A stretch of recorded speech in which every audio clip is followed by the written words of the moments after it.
Conversation between a travel agent and a customer. The customer wants to book a coach ticket. First, you have some time to look at questions 1 to 7.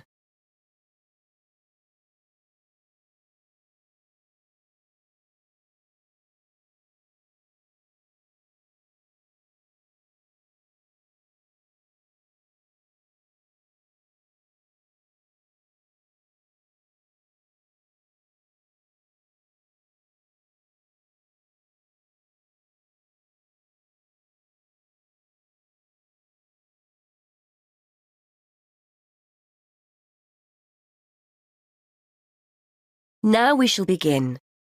You should answer the questions as you listen, because you will not hear the recording a second time.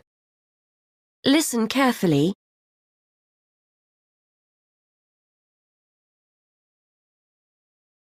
Good morning. I'd like to book a coach to London. I was hoping you had something available this Saturday afternoon. Good morning, sir. Take a seat and I'll just check for you. Yes, we still have several free seats for Saturday. Where will you be leaving from? There are 3 pickup points in town: Main Street, Centenary Square, or the Central Bus Station. From Centenary Square, please. That's easier for me to get to than the bus station. And what time would you like to leave? There are coaches on the hour every hour, from 12 through till 6 p.m. Well, I'm meeting someone at the station in London and I need to be there for 4:30. So, which one would you recommend? Well, there's one leaving at 1 that arrives at Victoria Station at 4:10, if that's any good. Traffic is usually quite light at the weekend and the drivers tend to make good time, so I think you'd certainly be there for 4:30. OK, that sounds just right. I think I'll take that. I can always phone ahead if I'm going to be late. And when are you returning, sir? Actually, I'm not sure when I'll be coming back, so I won't book a return ticket, just one way. I can always book you an open return if you'd like. You can use this at any time within the next month, as long as you contact us first to reserve a seat. Well, there's a chance I might be getting a lift back, you see, so I'll just pay for one way. I don't want to buy a return if I don't need it. OK, no problem. Are you travelling alone? Just the one ticket, please. I'm going down to visit my daughter at university. My son's meeting me at the station, so it's a proper family reunion. Very nice. OK, well, I can book that for you if you like, sir. That'll be £23.50. Now, I just need to take down some details. Can I have your name, please? Yes, it's Matthew Upton. That's U-P-T-O-N. And your address? 34 Allesley Road. Allesley, that's A-L-L-E-S-L-E-Y. And your telephone number? 01732 558 997. And your email address. We'll use this to send confirmation of your travel details. matt257@yahoo.co.uk. OK, thanks.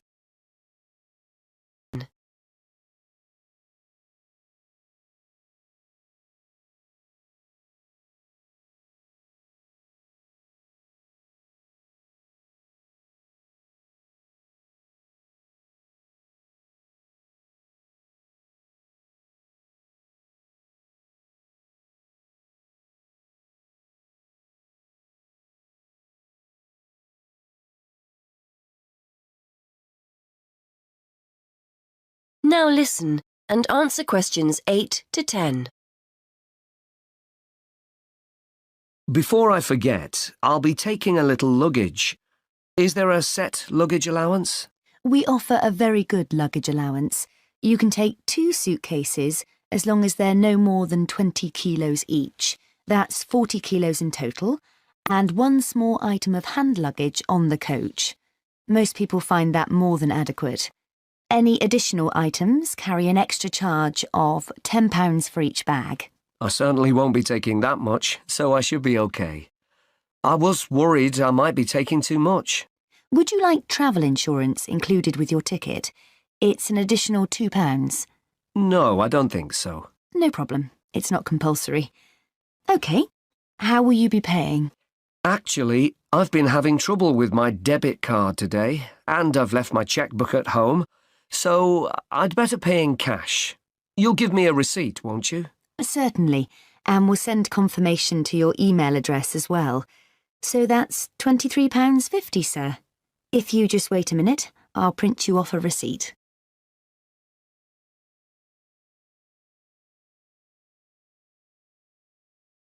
That is the end of part 1.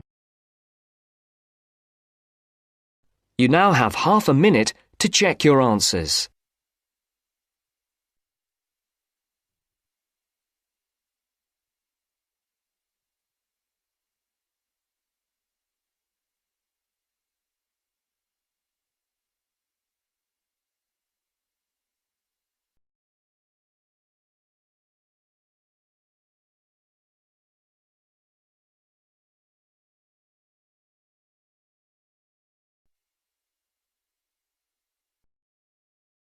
Now turns to part 2. Part 2. You are going to hear a guide named Matt who is introducing their trip in Wildlife Haven. Now you have some time to look at questions 11 to 15.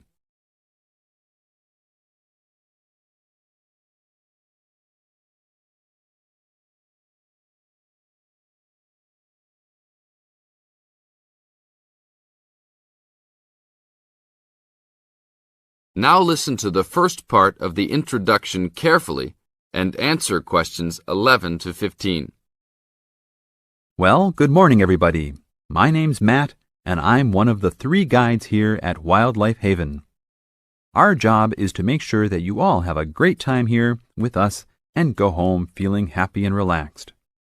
As you can see, we're away from the city in a remote area between a national park and the sea. To encourage you to relax, there are no radios or TVs, and the only phones and newspapers are in the office. So, if peace and quiet is what you've come for, this is the place to be. From your cabin on the hill, you'll find you have the national park behind you, and you can look out from the sea from your front balcony. Your luggage will be unloaded from the bus and taken to your rooms in a few minutes. Once you have picked up your key at reception, please locate your room and check that all your luggage has arrived. The daily program here at Wildlife Haven is flexible and only as demanding as you want it to be. You should each have a brochure setting out the facilities and various walking tracks you can take. And on the bus, you are given a green sheet setting out a number of group tours in the coming week. If you want to join any tour, just write your name and room number on the relevant sheet along the wall here. Tomorrow, there is a beachcombers and rock hoppers tour exploring marine life in the rock pools along the beach. Or, if you'd prefer to go inland, there's a guided forest walk that takes you off the walking tracks. If you want to catch some lunch, you could join the beach fishing expedition. And at night, you'll see there is a moonlight forest walk that leaves each night at 7 p.m. So there is plenty to choose from at Wildlife Haven, and of course, that includes just sitting on your balcony watching the waves roll in. But I would recommend my favorite tour, the Waterfall Walk. This departs at sundown each day and also provides the opportunity to have a moonlight swim. Now you have some time to look at questions 16 to 20.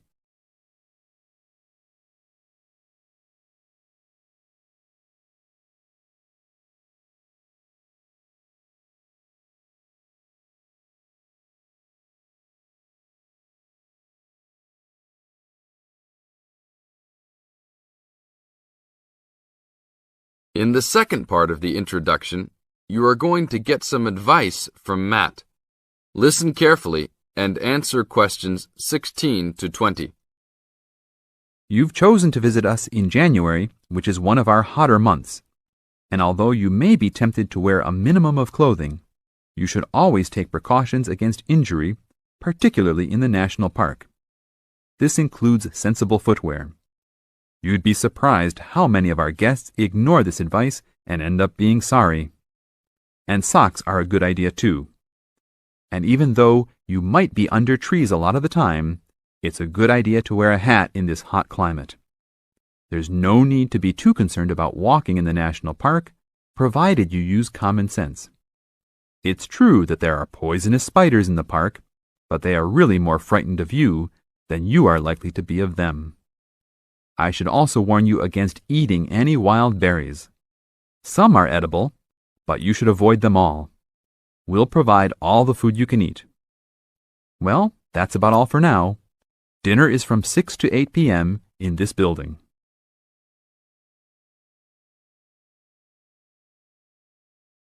That is the end of part 2. You now have half a minute to check your answers.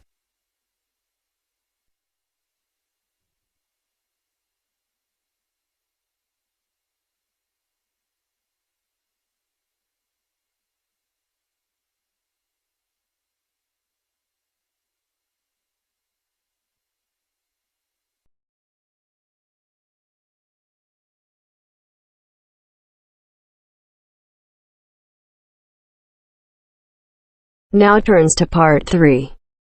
Part 3. You will hear a conversation between a student, Kayana, and a professor about an assignment. First, you have some time to look at questions 21 to 27.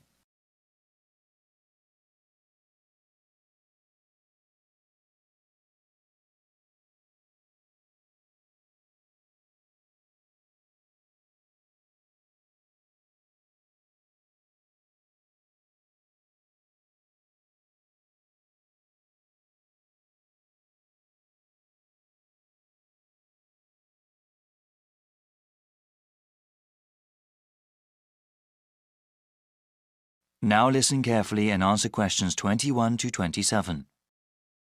Hi, Dr. Reed. Are you busy right now? Do you mind if I come in for a second? Hey, Kiana. No, I don't mind at all. Thanks. I just wanted to say that I'm enjoying your urban studies course and that I'm having some trouble with the first assignment. Okay, no problem. What do you want to ask? This is my first time writing a paper of this length. All right. What sort of trouble are you running into? Well, writing more than 10 pages is actually turning out to be quite a task. I've been rereading some of the material, and I'm just not sure how to approach the assignment. Yes, it takes some time to get used to academic writing assignments. More time than I expected, really. I also want to do a really good job on the assignment. I don't want to put a half-hearted effort into it. I'm glad to hear that. I'll say that these assignments get easier to manage as time goes on. That's a small relief. I mean, it gets easier to plan the assignment and to organize one's time, but it still takes hard work and a sincere effort to produce a good piece of academic writing.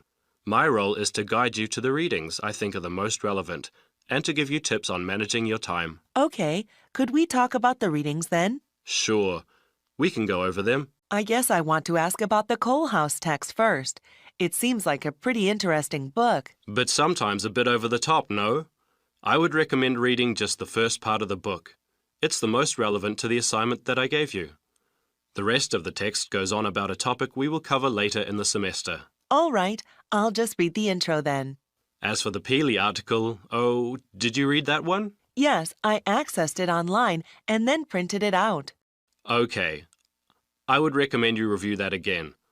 Also, remember what I said about the Liebskid article? I think you told the class to focus on the research methods, right? Yes. She approaches the problem in an innovative way. Let's see. For the Gary article, I think you should... Let me see. I think it would be best for you to read just the conclusion. Just the conclusion. I see. Yes, I would ask you to read the whole thing, but this way would be more efficient. Speaking of which, you should not bother reading the Wolfson article. Yeah, it didn't seem particularly relevant to the topic. Let's see. Any other reading you wanted to talk about? Let me see. Yes, the Cudler article. What do you think of that one? Ah, yes. How could I forget? That one is pretty central to the topic. I really think you must go over it again. Before you hear the rest of the conversation, you have some time to look at questions 28 to 30.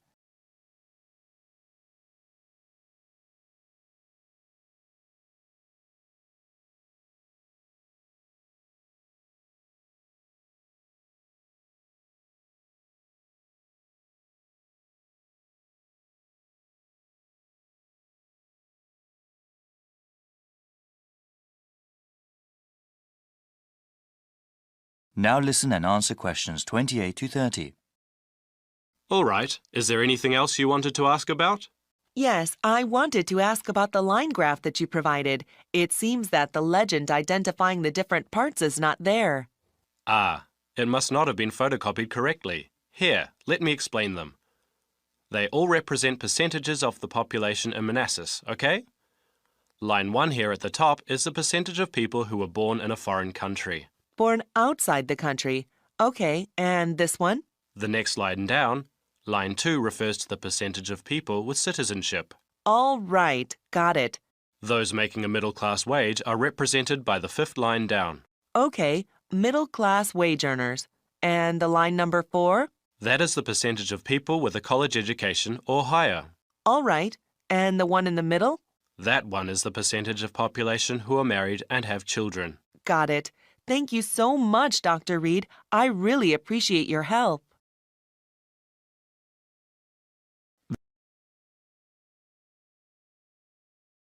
That is the end of part 3.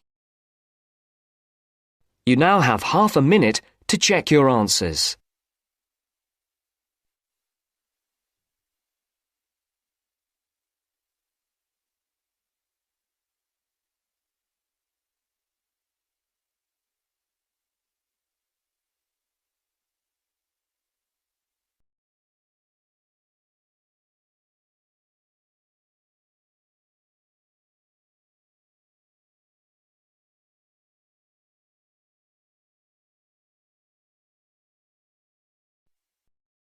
Now turns to part 4. Part 4. In this section, you'll hear a lecture on coral reef. First, you have some time to read questions 31 to 40.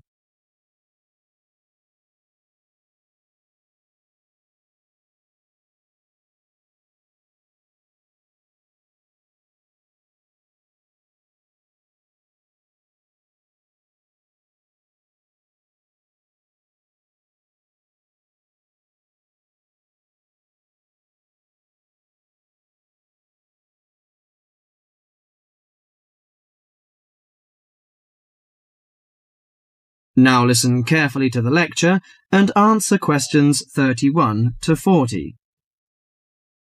Do you fancy diving in the wonderful world of coral reefs, green sponges, colourful fish and red crabs? It is a rich garden beneath the waves. But how much do you know about the corals? Are they animals or plants? What are the threats to coral reefs? Today, Mr. Tim Harford, Executive Director of the Coral Reef Alliance, is going to introduce the facts about coral reefs. Good afternoon, everyone. Coral reefs are one of nature's most magnificent creations. It is filled with thousands of unique and valuable plants and animals. Over 1/4 of all marine species depend on healthy coral reefs. Humans also depend on coral reefs. These marine ecosystems are the primary source of food and income for millions of people, a vast repository of valuable chemical compounds and medicines, and a natural wave barrier that protect beaches and coastlines from waves and storms. Coral is actually the exoskeletons of coral polyps. Made from limestone, these skeletons build up over time, forming the reef. New corals are born each April. At a certain hour, on a certain night, mature corals suddenly release clouds of eggs and sperm into the sea. After the fertilized eggs take root on the seafloor, they can grow up to 15 centimeters per year. Coral reefs are present in the waters of over 100 countries. These are warm, 18 to 29 degrees centigrade, shallow, sunny regions primarily between the tropics of Cancer and Capricorn. Only clear, warm salt water can support a coral reef. And because sunlight is crucial to the reef's survival, the water must also be shallow. The algae that grow on coral provide much of the coral's food. In deeper water, algae cannot get the sunlight they need to grow. Most coral reefs are in the tropics because natural conditions there are perfect. In their modern form, coral reefs have thrived on Earth for over 50 million years. In recent years, however, more than 11% of the world's reefs have been lost, with another 16% severely damaged during the El Niño event in 1998. Up to 32% of coral reefs may be destroyed by human activities in the next 30 years if we do not take action now. Corals and coral reefs are extremely sensitive. Slight changes in the reef environment may have detrimental effects on the health of entire coral colonies. These changes may be due to a variety of factors. One of the greatest threats to coral reefs is human expansion or development. As human population increases, so does the harvest of resources from the sea. Due to overfishing, reef fish populations have been greatly decreased in some areas of the world. The removal of large numbers of reef fish has caused the coral reef ecosystems to become unbalanced. As we know, corals are also very popular as decorations. A large amount of the most healthy corals are selected by commercial collectors. They sell the corals to souvenir shops, where a large number of tourists wait to purchase them as decorations or souvenirs. Coral reefs also receive much damage from both commercial and private vessels. The leakage of fuels into the water and the occurrence of spills by large tankers are extremely damaging to local corals. Although much of the coral reef's degradation is directly blamed on human impact, there are several natural disturbances which cause significant damage to coral reefs. The most recognized of these events are hurricanes or typhoons, which bring powerful waves to the tropics. These storm waves cause large corals to break apart and scatter fragments about the reefs. Home to a diverse community of creatures, coral reefs are underwater treasure chests of color and activity. Predators and prey swim and crawl among the coral in nature's never-ending dance of life and death. This lively, fascinating world beneath the waves is just waiting to be explored. That is the end of part 4. You now have half a minute to check your answer.